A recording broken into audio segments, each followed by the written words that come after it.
I won't forget that morning, not if I live to be 100. I counted the men as they marched out of the yard. They'd hardly slept for weeks.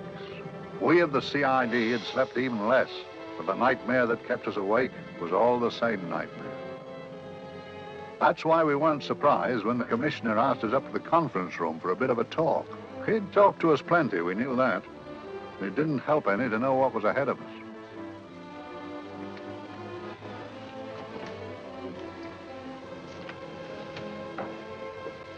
Must we have that window open, Gregson? Oh, shut it if you want to. Chief will be in enough of a temper without having a ruddy blast down the back of his neck.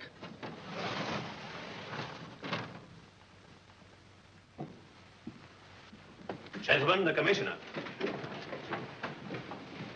Stuffy in here. Be seated, won't you? Gentlemen, if you wish to know what able men you are, read any of the works of popular fiction that glamorize your achievements, but don't, I beg of you, read the daily papers. They might give you an inferiority complex. I hate to mention it, but we're confronted with a series of the most atrocious murders since Jack the Ripper. And in the meantime, the CID might as well be playing at shove-halfpenny for all the good we've accomplished. Now look. Here, here, and here. Each of these red flags scattered through the city stands for a woman brutally murdered, a woman's terror, a woman's death agony. These are no ordinary crimes. These are the works of a fiend who kills first and mutilates afterwards. A ghoul who hacks off a part of his victim's body and carries it away with him, a loathsome souvenir of his butchery. 3 women murdered so far, and you haven't turned in one clue. You haven't given me one lead. Here you sit and wait for news of a 4th victim, with your arms folded.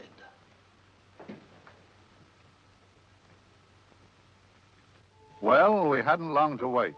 It was down Lambeth Way where a young woman was hurrying home late last night. She saw something and stopped. It was a constable. He spoke to her, and he walked along with her, just in case. He saw her go down the stairway to the basement lodging where she lived. We can only surmise what happened after that.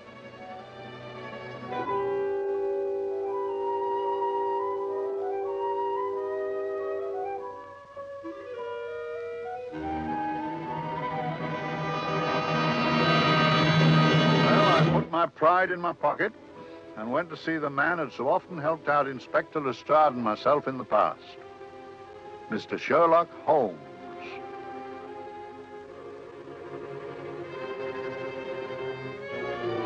If ever a man needed help, I did.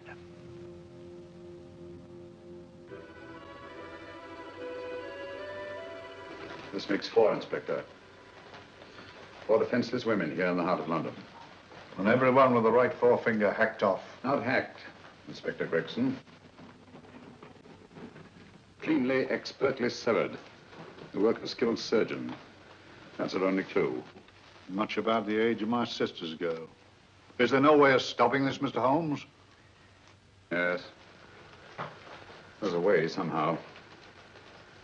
The fiend that did this. I promise. I promise. We've nothing to go on. That's the rotten part of it. We can't get far without knowing the motive. Well, at least we know what the motives were not. It wasn't robbery, nor passion, thanks be, nor yet vengeance. Because they all came of totally unrelated families. Steady, Inspector, steady. Sorry, Mr. Holmes. I don't turn a hair when it's a bloke who can look after himself. A little slip of a thing like that. Yes, it's horrible. Come on, let's get a drink.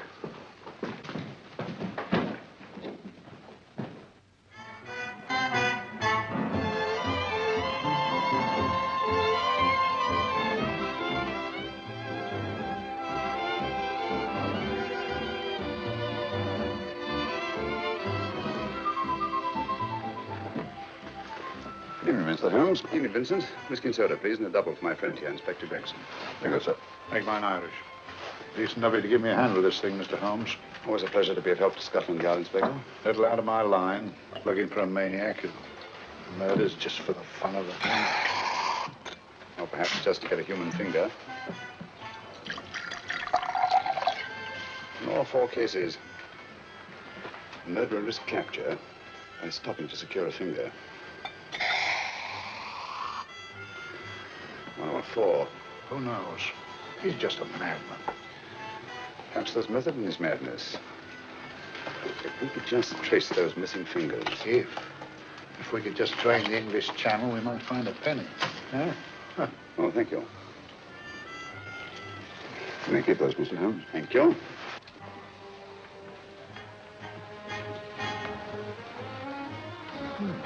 Sir George Fenwick, isn't it? Yes. Is that his daughter with him? Don't be so naive, Inspector. You know everyone, don't you, darling? Well, hardly. A week ago, I didn't know you. A week. How fast it's gone.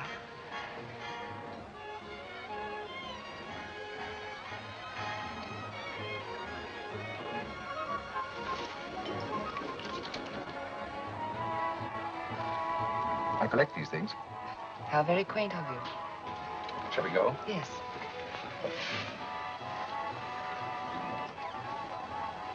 What are you looking at, Mr. Holmes? Looking at a very handsome woman. Not drawn to the purple, but giving an excellent imitation. Would you like to come to my flat for a nightcap? Lovely idea. Yes, isn't it?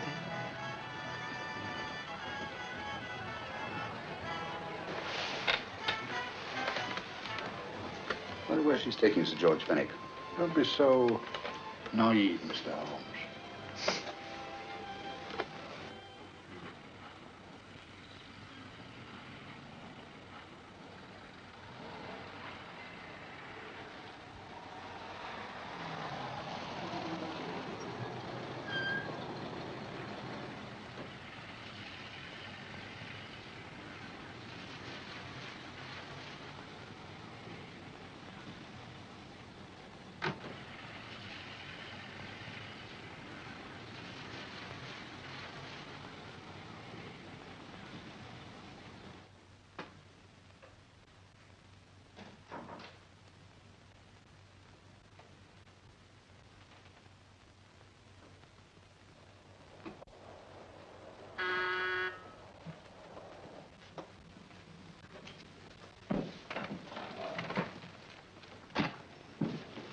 Good evening, Mum. Hello, Grandon. Any messages? No, Mum. Thank you. Drinks, Grandon. One of your nice surprises. Yes, Mum. I say, you don't mean that... Grandon's a marvel, aren't you, Grandon? Yes, Mum. You wouldn't believe the things she can do. Ah, charming place. Delightful. Really? You think so? I'm so glad. Do sit down. Do you mind? Do I mind? What a question. I don't mind anything, really. Except not being with you. Now, you really don't want me to believe that, do you?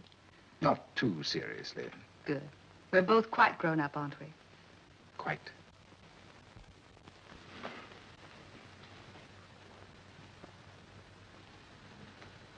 You're a treasure, Grandon.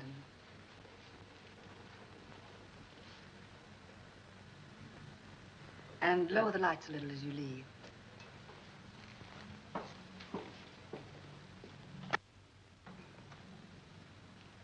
I prefer a more flattering light. In any light, you'd be... Would I? And don't you know it? Perhaps I do.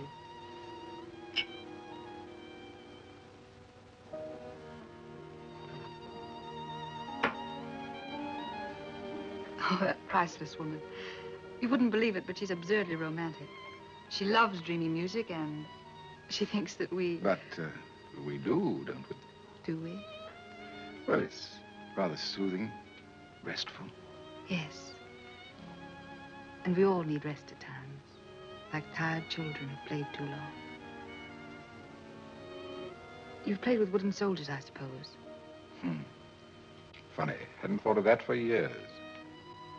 Toy boats were my special joy. Anything I could set afloat anywhere. Like this. And this. Toy boats sailing into the Never Never Land. The land of beautiful dreams. Look. Look, odd, isn't it, how the light is reflected? Little specks of light that move and move, like stars on a slowly moving stream. You know, Holmes, I'm very sensitive to atmosphere. No? Yes, I can tell by the feel of this room there's been a murder committed here. It may interest you to know, my dear fellow, it was the other side of that door at the foot of the stairs that the poor girl was murdered. If only I could find it. Find what?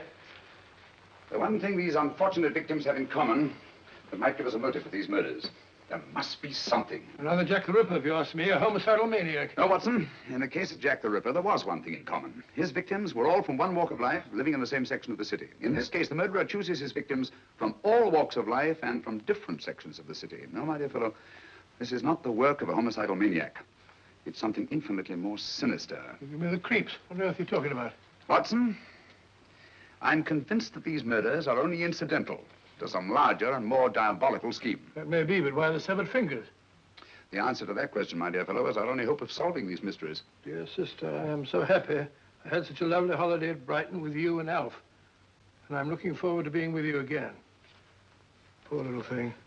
Sort of raises a lump in your throat. I can picture her sitting here happily writing this letter.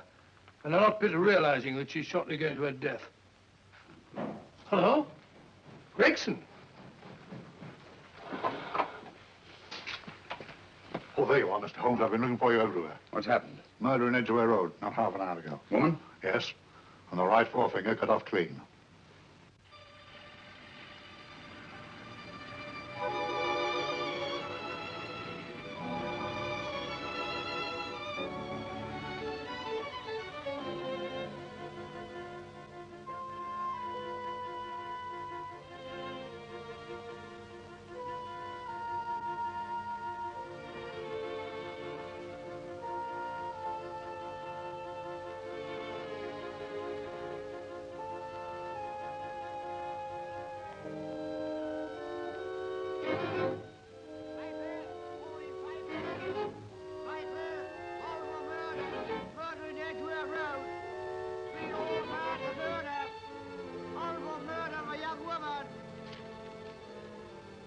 Your paper!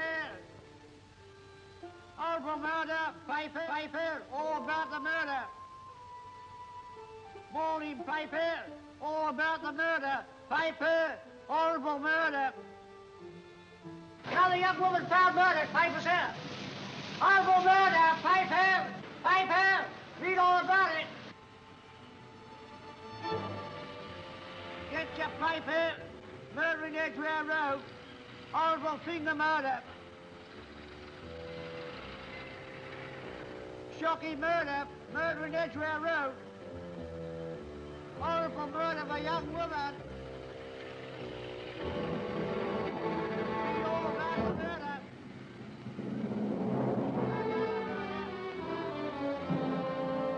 Only fancy, Mum. There's been another of those horrible murders. Dear, how shocking.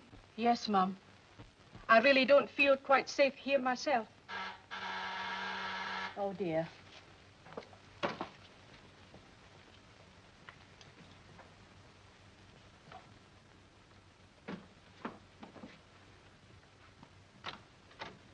Why, Sir George! I must see Miss Marlowe at once. I don't know if she... I must see her. Where is she? Lydia. Why, Sir George, what is it? What happened? I don't know. You'll have to help me. You've got to help me. But I don't understand. Listen, I woke up a few minutes ago in a cheap boarding house off Edgware Road. I don't know how I came there. I don't know when. The last thing I remember is being here with you. Calm yourself, Sir George. When did I leave here? Well, it was about, It was 10:45, Mum. Precisely. You seemed, forgive me, just a little distressed. Detached, not interested. I thought I'd said something to offend you. I don't remember.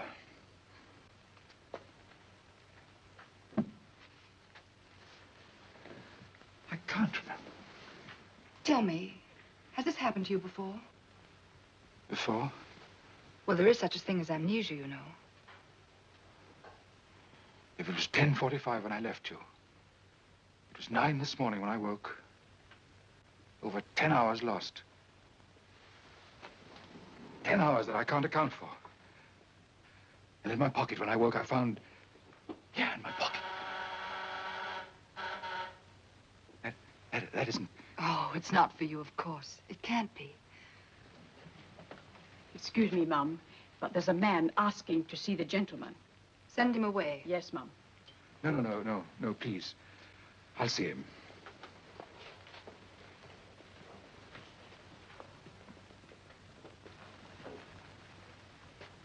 Well? Delightful room. Not much like the place you woke up in this morning. You followed me here? Yes. Are you a detective? Oh, no. Quite the contrary. Don't be afraid, Sir George. You know my name? Oh, yes. A very old and highly honored name. And being the bearer of such a name, and also a very wealthy man, I thought you might care to possess yourself of this trifle. Rather than let it fall into the hands of the police. It is yours, if I'm not mistaken. The initials, GF. Where did you get this? It came out of your pocket. I saw it fall, but you never noticed. You were very busy, bending over something with a knife. Then you put something in your pocket.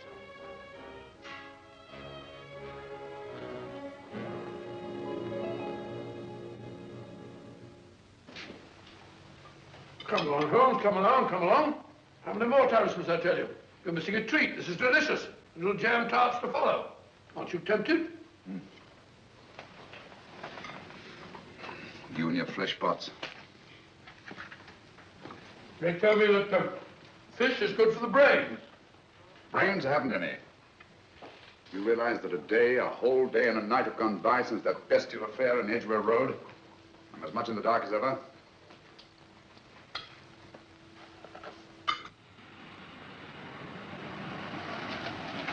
Hello, here comes a client, unless I'm very much mistaken.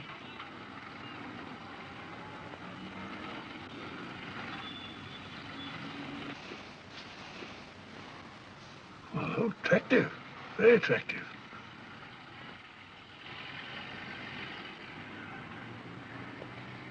Obviously, she left home under the stress of some very great emotion. How do you know that? She isn't wearing any gloves. A startling omission in a young lady of fashion. No, she didn't put her coat on. Open car, too.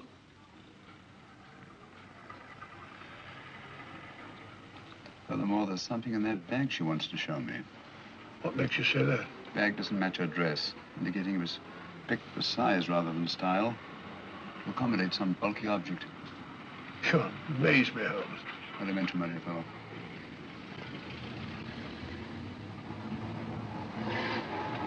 Oh, that's interesting. What is? That cab. Turning at the empty house. I wonder why he followed her here. Oh, wouldn't you? Quite possibly with the glasses.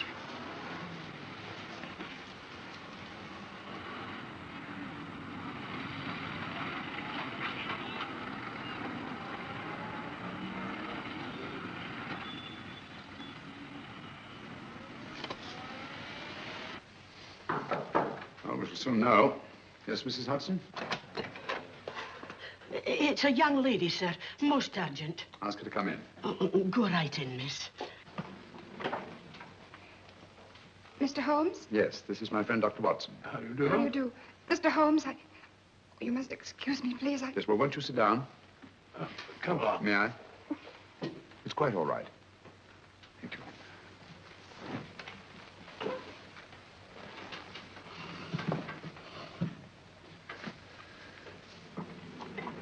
Now, try to control yourself, Miss Merrick. You're with friends. You know my name? No magic, I assure you. I've often seen your picture. You're the daughter of Sir George Merrick, aren't you? Yes. It's about my father that What about your father, Miss Fenwick? Oh, I don't know what to do.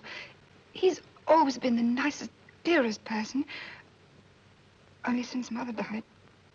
Yes, but we know. So I didn't think anything of it when he was away all night before last. But he didn't come home until yesterday at tea time. Didn't come in for dinner at all. just paced up and down in the library hour after hour. I begged him to let me in, but he wouldn't. Steady, steady. Now take your time. I couldn't sleep a wink last night. Then I started hearing things. Hearing things? What sort of things? I heard someone in the garden underneath my window. Then I saw a figure moving down the garden path. And I recognized my father, stealing through his own garden like a thief.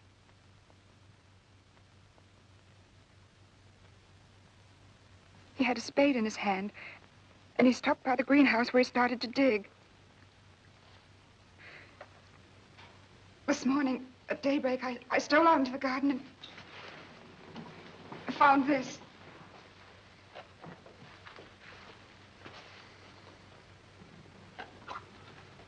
A finger.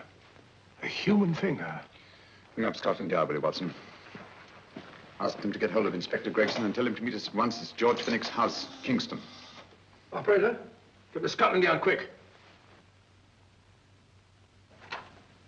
Where's my father, Norris? He's still in the library, miss. Thank you. We'll see him right away. Will you come with me, please? Thank you.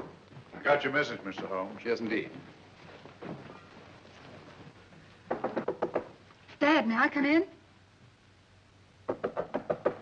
Dad. It's funny. He doesn't answer. You mind? Please do. Thank you. Watson, quick. Oh, Come along, no, my dear. no, no. Take charge, Miss Finnick, please. Sorry, sir. Now, miss, please. Please come along with me.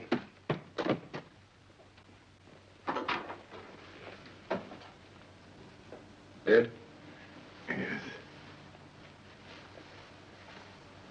What do you make of it, Doctor? Shot in the back, between the second and third ribs. The bullet undoubtedly penetrated the heart.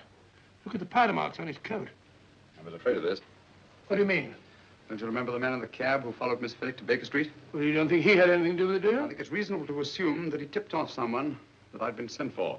Sir George has obviously been murdered to keep him from telling me what he knew. What was the weapon used? Small caliber revolver, point blank range by the look of the wound. The murderer came in through those French windows. The mud from the garden he brought in his boots. Sir George must have surprised the intruder. Passed the room to him here. What follows, we can't tell. But from the location of the wound, I'd say that he turned his back for a moment, and as he turned, the muzzle of the revolver was placed between his ribs and one muffled shot fired. And you mean to say he kept on going, even after he was shot? There's no doubt about it. Look there. The trail of blood leads us back to the desk. Something Sir George was after. Something. I know. He was trying to summon help, poor chap. I don't think so, Watson. There's the bell pull by the fireplace. No, you'll notice from the trail of blood that Sir George made straight for this desk here. I wonder, there was something he was desperately anxious to get. Hello. His right hand's clenched. That's perfectly natural. Death agony. The left hand lies open. Why only one hand clenched in the death agony? The right hand, the hand nearest the desk. Please note that. If Sir George took something off this desk, something so important that he spilled his last drop of blood to get it, I want to know what it is.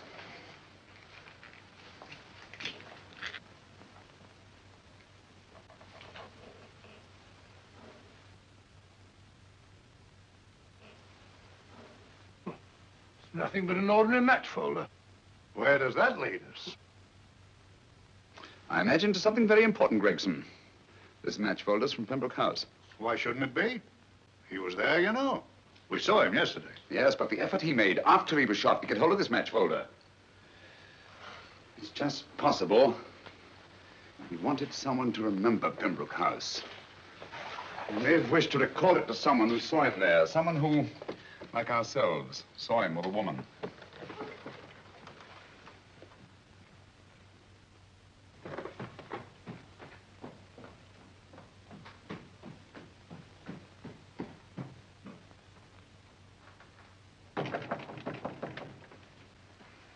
Come in.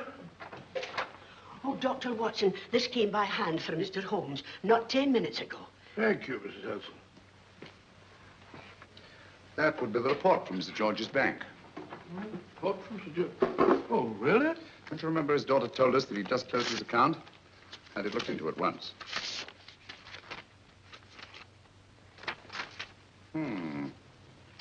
He drew out his entire balance in cash, nearly £10,000, yesterday, just after that young woman was murdered. What does that suggest you, Watson? But he paid it out to someone. Precisely. I smell the faint, sweet odor of blackmail.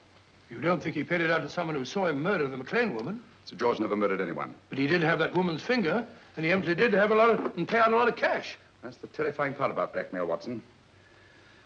The victim is afraid to fight the accusation, no matter how false.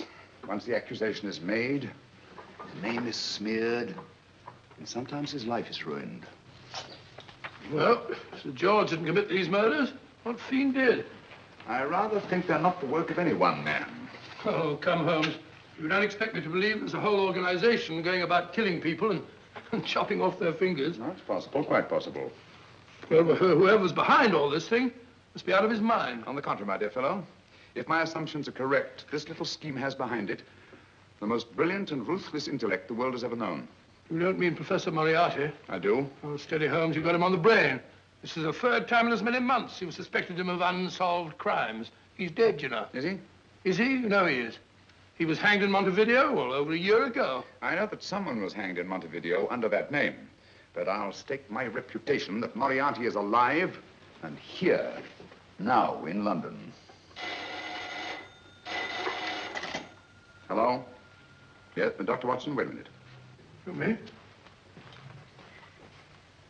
Well, yes. This is Dr. Watson speaking. No, I'm afraid I've retired. I don't practice anymore. What? Oh, that's a different thing. An emergency case. Well, just a minute. Yes? Yes, well, see that she's not moved. Remember that? Don't touch her till I get there. Fractured case in the Cardinal's Mews. Heavy woman. 14 stone. Oh. Look at it. 14 stone.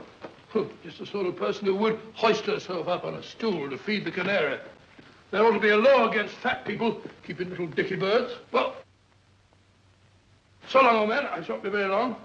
Haven't used their bag since I brought little Amelia. What's her name in the world?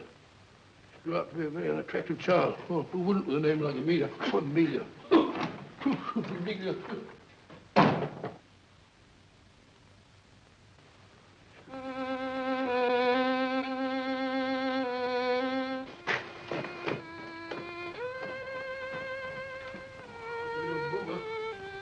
People are so stupid about accidents.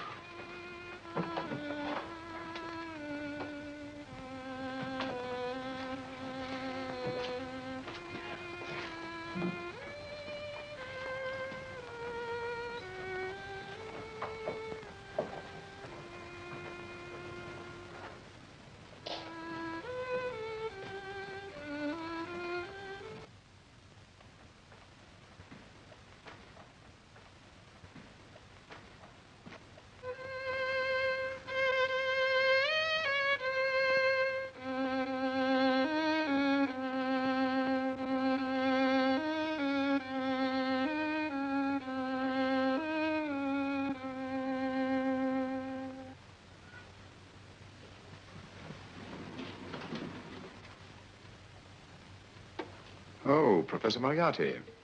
Not that I wish to appear inquisitive, but to what am I indebted for the pleasure of this visit? Scotland Yard will be interested.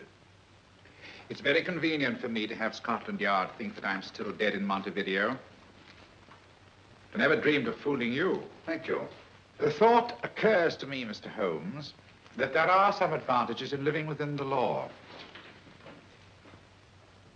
You are very comfortably fixed here, aren't you? As I get on in life, the little comforts appeal to me more and more. Oh, I beg your pardon. Won't you sit down? Thank you.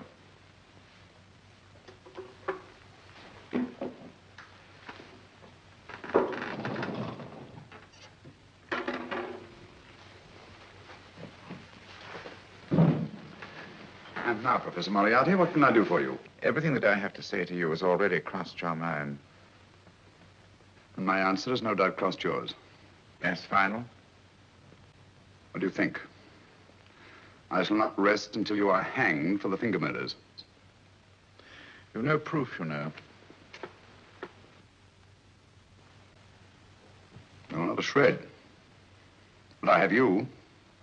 I could turn you over to the police here and now. You could. But if you did, you'd never see Dr. Watson again. Oh, the telephone call. Quite. I rather assumed you had taken some such precaution. Or I should have snatched up a revolver and indulged in a fit of heroics when you came in. Very smart, aren't you? Not smart enough. Or I should have anticipated you. But if any harm comes to Dr. Watson, I shall seek you out. I shall not rest until I find you, and when I do... No harm will come to Dr. Watson this time. But I can't answer for the future. Mr. Holmes, I should strongly advise you to drop this case. Don't be silly. Think it over. We've had many encounters in the past. You hope to place me on the gallows. I tell you, I shall never stand upon the gallows. But if you are instrumental in any way in bringing about my destruction, you will not be alive to enjoy your satisfaction. And we shall walk together through the gates of eternity, hand in hand. What a charming picture that would make. Yes, wouldn't it? You know, I really think it might be worth it.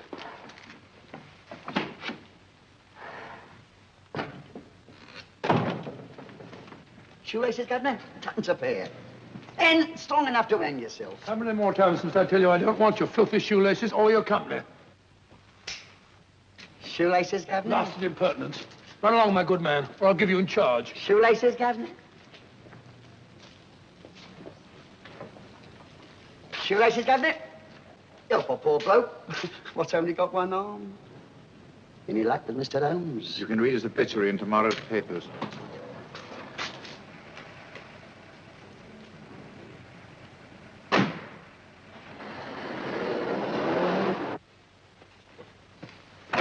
Oh, there you are, Watson. Come in.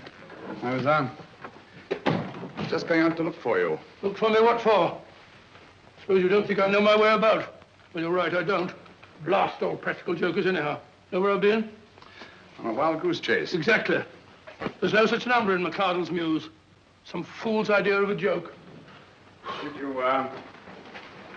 Did you see anyone? No, nobody especially. Only a whining old idiot selling bootlaces. Persistent beggar, wasn't he? Stuck to you like grim death. Huh? How do you know? And finally left you for someone who looked like better pickings. Someone, my dear Watson, was Professor Moriarty himself. What? Just called on me. Moriarty here and you let him go? But you must be out of your mind. Why? Well, he bluffed me into believing that he was holding a friend of mine as hostage. Friend of yours who? Oh, nobody very important, just a fat, lazy fellow. Medical man, I believe. Medical man? Do I know him? Yes, I think you do. A fellow by the name of Watson. Watson, never heard. Who, me? I'm afraid so, old fellow. Your street hawker's job was to do away with you in a certain contingency. And you let Moriarty go? Because of me? I had no choice. I can't afford to lose you, old fellow. Well, it's very decent of the old chap, I must say, but... I wish you'd nabbed him. We shall, never fear. I know the motive for the finger murders. All I have to find out now is the method used with the blackmail victims. Method? Yes. How does Moriarty get them to the scene of the crime? How does he plant those severed fingers on them? And how does he scare them into believing that they may have committed those atrocious murders themselves? Curious.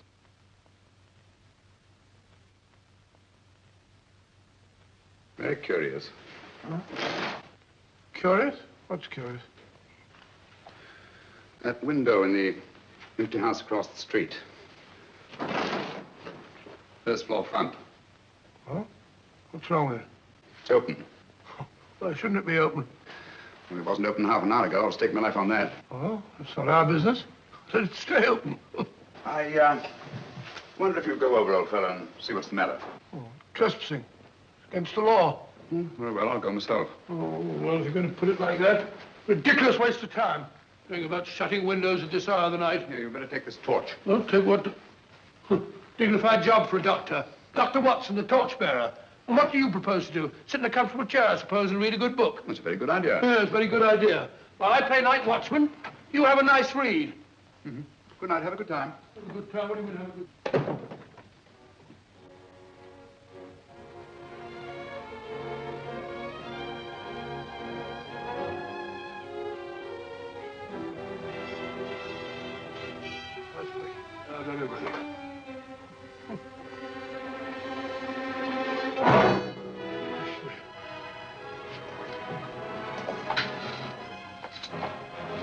for?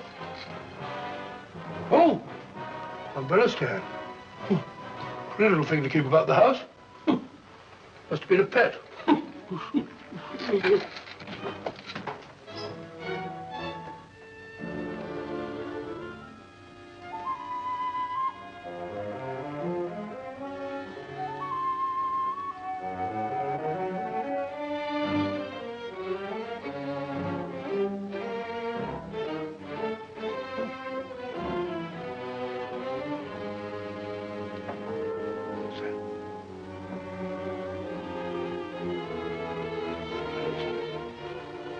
Right, Cobra. This was the door.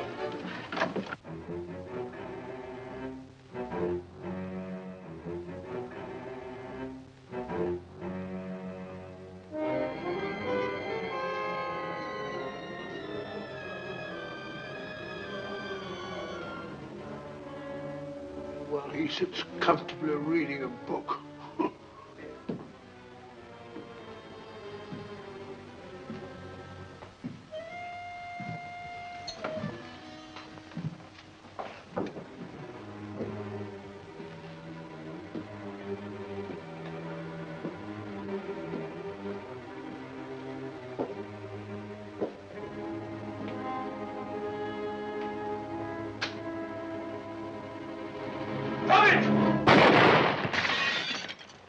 He killed Holmes! He killed Sherlock!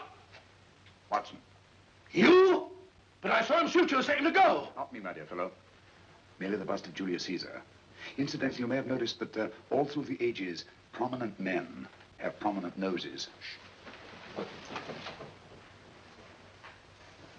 Oh, I'm afraid we're in for terrible trouble again with Mrs. Hudson. Windows smashed, plaster all over the floor. Get up, you. Corporal Williams, Middlesex Regiment. Discharged from the army as physically unfit. Papers seem in order. Now, Corporal Williams, you've seen service in the Far East, haven't you? The East. I thought so. Look at his complexion, Watson. Yellow as saffron. He's been taking atabrine.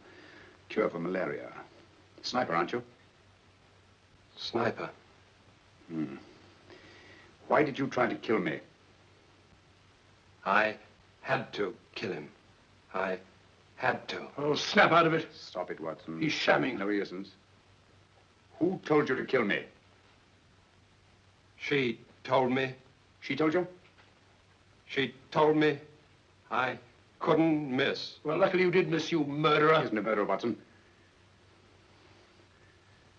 Listen, Corporal Williams. She told you you had to do it, didn't she? I had to do it. I've got it, Watson, I've got it. Got what? The method used in the finger murders. Well, what is it? Hypnotism, my dear fellow, hypnotism. And it wasn't against his nature, that's the devilish part of it. They picked a man for their purpose whose job was sniping. Who are they? Professor Moriarty and his finger murderers. Williams spoke of a woman. I think you'll find that she asked him home tonight for a drink.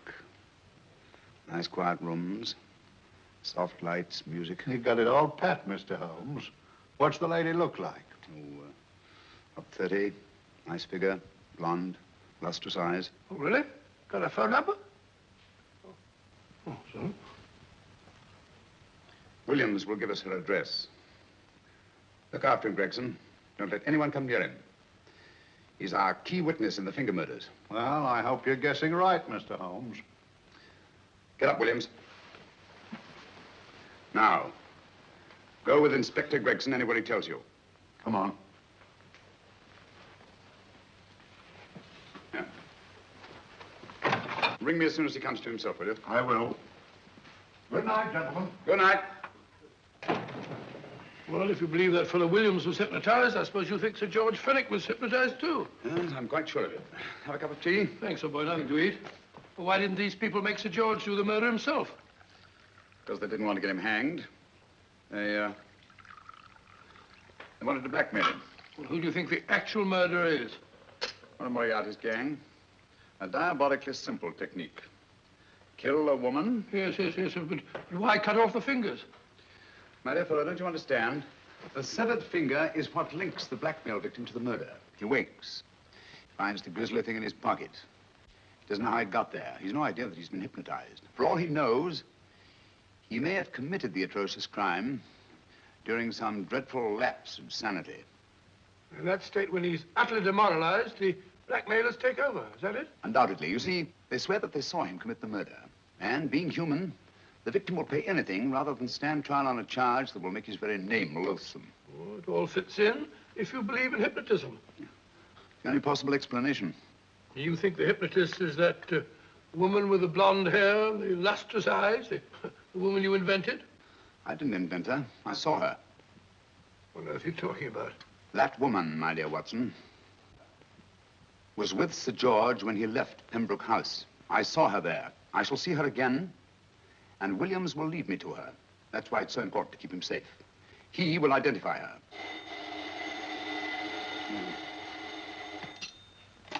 Hello? Yes? Inspector Gregson? What? Well, get every constable in the district. Yes, I'll be over at once. What's happened, Holmes? Williams is missing. Great Scott! Come on.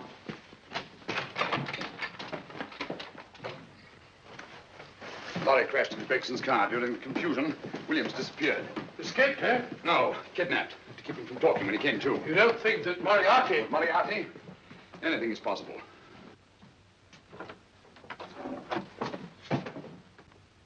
Williams!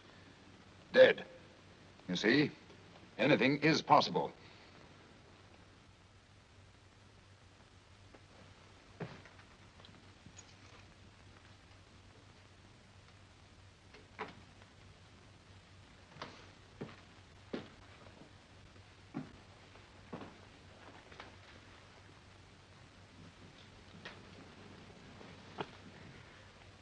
Oh, good morning, Professor Moriarty. You startled me. I'm dressing another dolly, a dear little nurse. Is there anything wrong with your finger? Just a splinter. Nasty thing, splinters. Most trying. One can't be too careful, but I'll get it out for you. I have the very instrument to help you. Sharp enough to split a hair. Put those tools away until they're needed. But they're not tools, sir. They're instruments. Put them away. Is Lydia in? Yes. But really, you should let me. Get dressed. Holmes and Watson just left Baker Street for the Mesmer Club. Mesmer Club, the meeting place of all the top hypnotists in London. Do you suppose that Mr. Holmes is onto our method? If he suspects, it's merely a suspicion. It's our business to see that it ends there. I hope you're right. Williams passed away before he could talk, remember? What do you want me to do? Go to the Mesmer Club, meet Holmes, and induce him to come back here. Isn't that a bit dangerous? Every meeting with Sherlock Holmes is potentially dangerous. However, you say he didn't see your face at Pembroke House. And how would you suggest I get Mr. Holmes to accompany me here? Kidnap him? Oh, no. Holmes has one weakness, his insatiable curiosity. If you can arouse that, you can lead him anywhere. It's up to you to take advantage of any opportunity that may arise. This way, please, gentlemen. I'll tell Dr. Onslow that you're here. Thank you. So this is the Mesmer Club.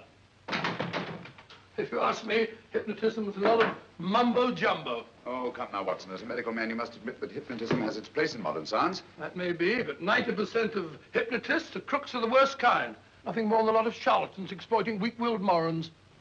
Ah, Dr. Onslow, I believe. Happy to meet you, Mr. Holmes. Your brother Mycroft suggested I might be of help to you. He's a valued member of our little group of charlatans and crooks. Oh, I beg your pardon, sir. I didn't know you were listening. Behind the curtain. My friend, Dr. Watson. Oh, delighted. How do you know? I wonder now. You see, we're in the midst of a little experimental session at this very moment. If you'd care to join us. Oh, certainly, certainly. That'd be very instructive. Oh, well, will you follow me? Thank you. What guy knows the way behind the blasted clinical? In treating his patients. But today, the therapeutic value of hypnotism, as we now call it, is conceded by innumerable physicians. Especially is it of value in surgical cases where the administration of local or of general anesthetic is inadvisable. Inadvisable poppycock. For the sake of latecomers, I may say that I have placed this subject under profound hypnosis. In this condition, he can feel no pain, even under applications which normally would be excruciating. Excruciating? Excuse me, please. Carter, you are having a peaceful sleep. You feel nothing. Your arms and your hands are without sensation. Mowbray, the long needle.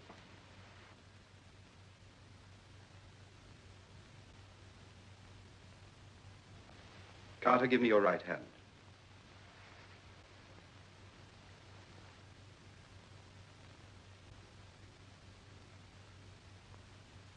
As you observe, the needle has been thrust completely through the subject's hand. No feeling, no pain. This lack of feeling is the one infallible test of profound hypnosis. Nonsense. Fellow's full of drugs. Oh, isn't he? Definitely not, Doctor. Wake up, Carter, wake up. You feel well and rested, remember. No pain anywhere. Wake up, wake up. I say, when are you going to begin? All through, Carter. Stand up. This way, sir. And, are these all the people that come here?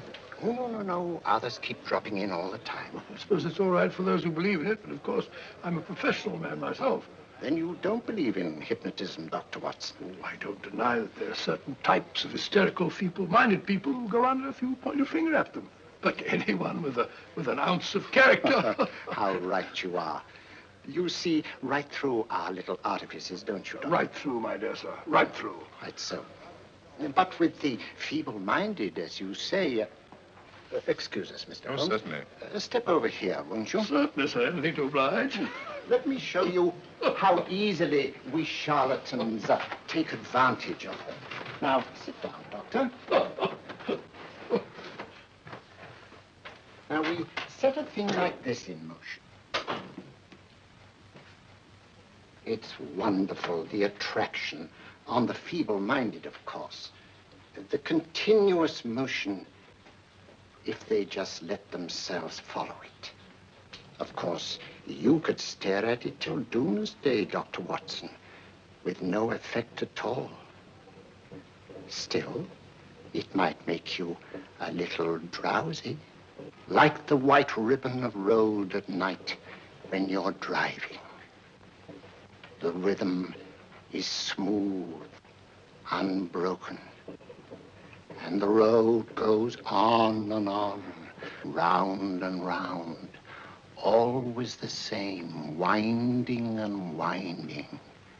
And you're drowsy, you're tired. Let the road come into you, as it were. The long road, the smooth road, the road to sleep. Sleep.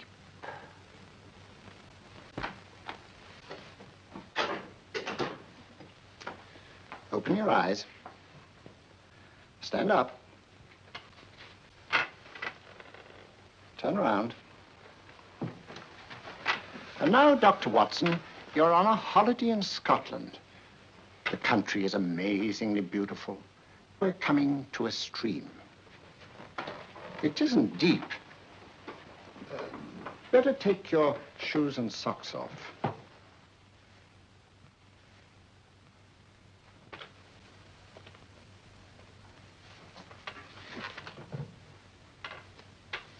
Roll up your trouser.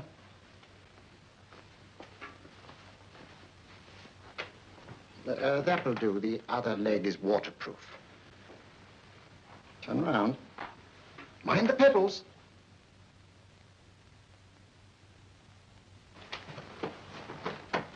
Sit down.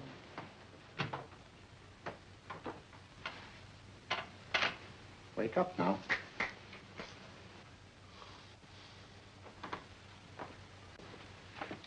There, you see? What I tell you, it didn't work with me. Why, nobody with an ounce of character.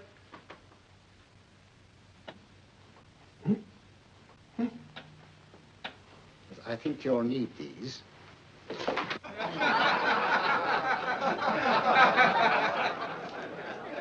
Nothing to laugh at. Watson, she's here. Oh, the woman you're looking for? Yes, I'm going to meet her.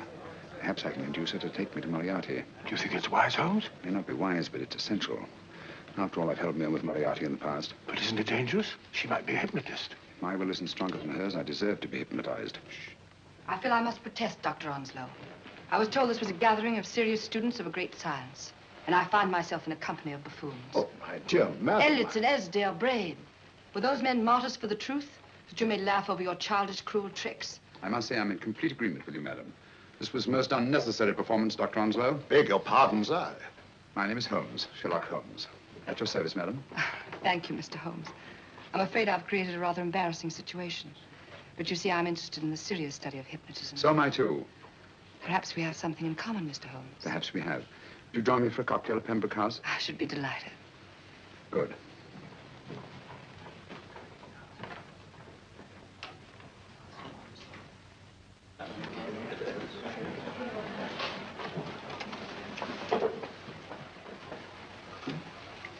Thank you.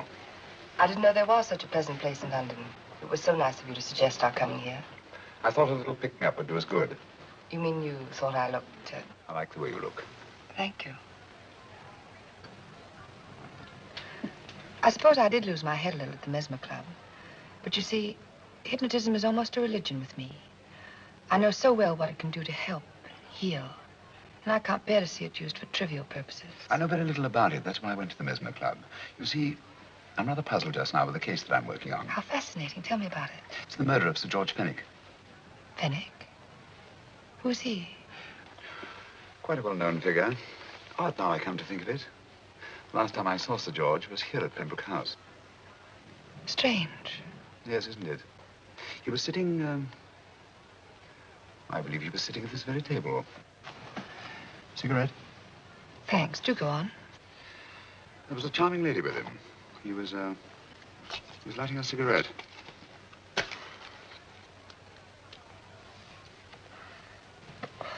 Charming. Did you see her face? No worse luck. Merely her back. How unenterprising of you. Yes, wasn't it? Afraid I'm getting a little older. I shouldn't say so. That's nice of you. Still, the first time in my life, I've got hold of a case that's beyond me. I'm actually losing sleep over it. You know, Mr. Holmes, I believe I could help you. Really? I should be very grateful. You're amused. Oh, merely skeptical. How would you go about it? I've used hypnotism more than once in healing. Not for profit. I'm not a professional. But I do think I could help you. If you'd care to... I can't think of a pleasanter experience.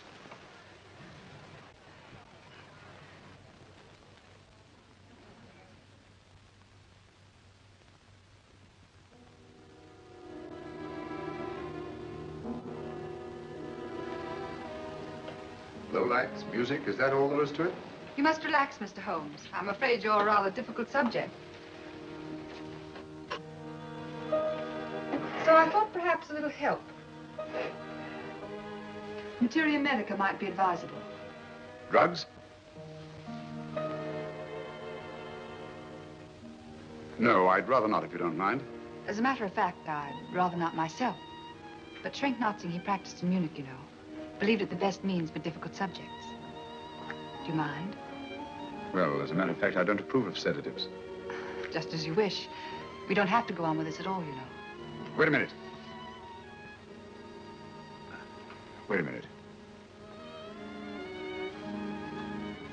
All right. I'll take a chance. It's really quite harmless. What is it? Cannabis japonica, an oriental soporific. You need water.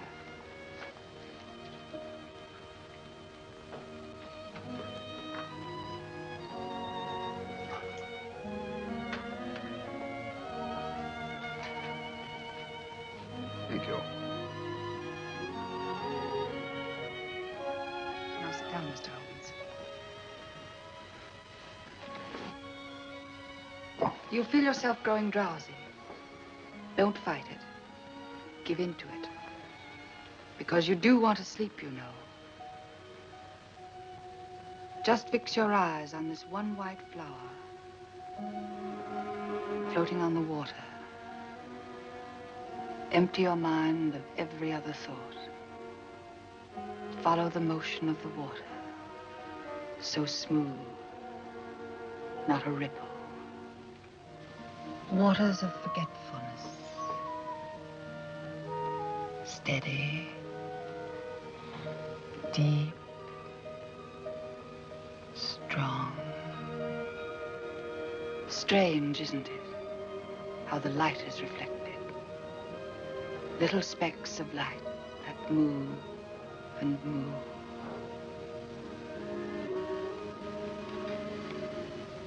It's restful here. It's peaceful. It's friendly. And you're very close to finding what you're looking for. You'll find them soon now. The guilty ones.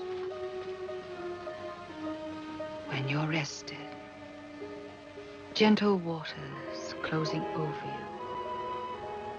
Steady, deep, strong, drawing you down, down, down.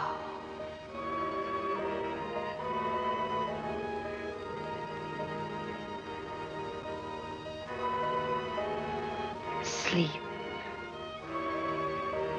Sleep. Sleep.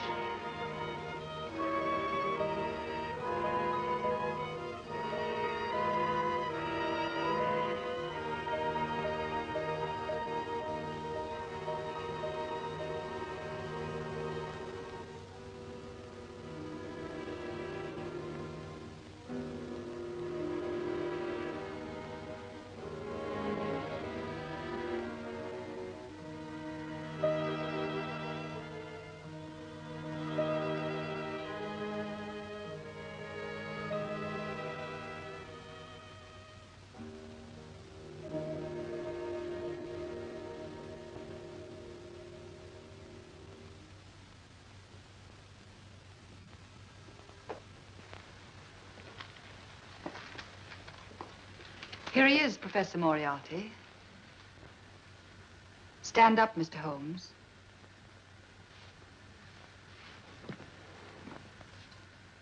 Open your eyes.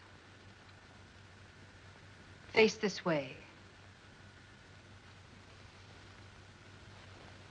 Are you satisfied? We are dealing with a clever man. He may be shamming. There's just one infallible test for profound hypnosis. You ready, Dr. Simnel?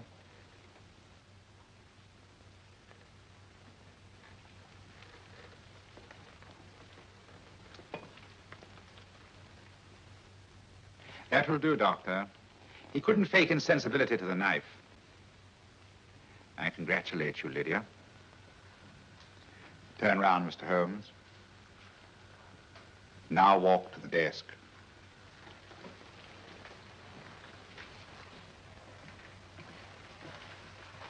Sit down.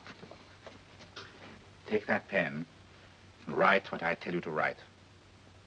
I have at last found a case which I cannot solve.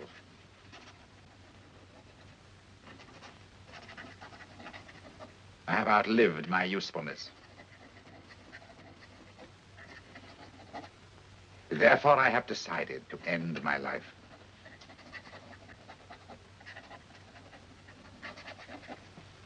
Sign your name. Now blot it.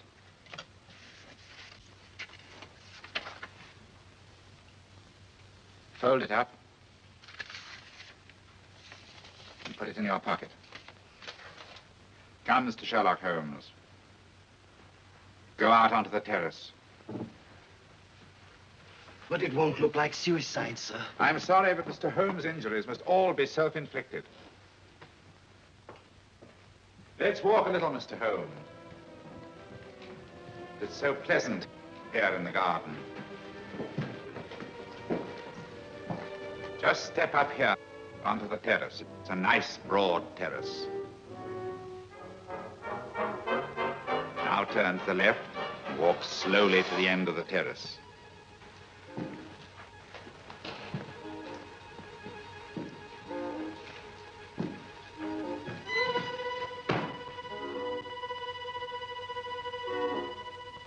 Don't stop. You must walk to the end, you know. The end leads to an open doorway. You can pass through it in perfect safety. In the room beyond the doorway, you'll find what you've been looking for. Must you drag this on? This is the moment I've been anticipating for a long time, my dear. Go on, Mr. Holmes.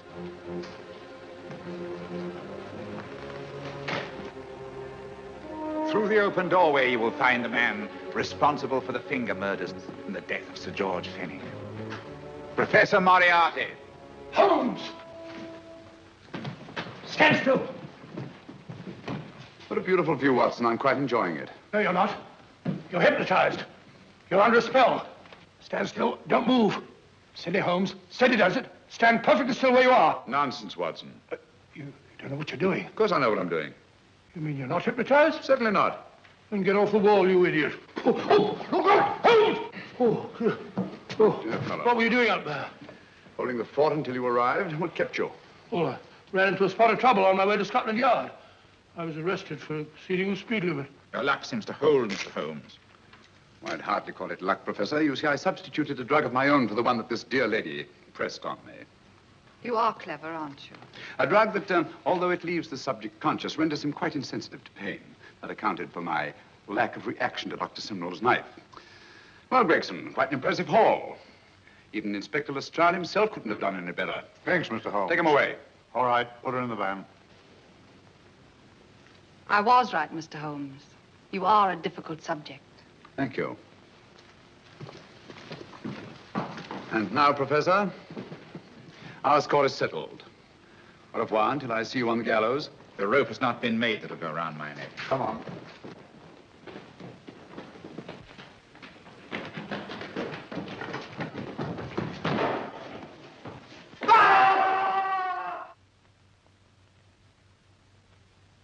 I'll take care of things, Mr. Holmes. Thank you, Inspector. Come on. An evil man, Holmes, but what a horrible death. Better than he deserved. What are you thinking of? I'm thinking of all the women who can come and go in safety in the streets of London tonight. The stars keep watching their heavens. And in our own little way, we too, old friend, are privileged to watch over our city.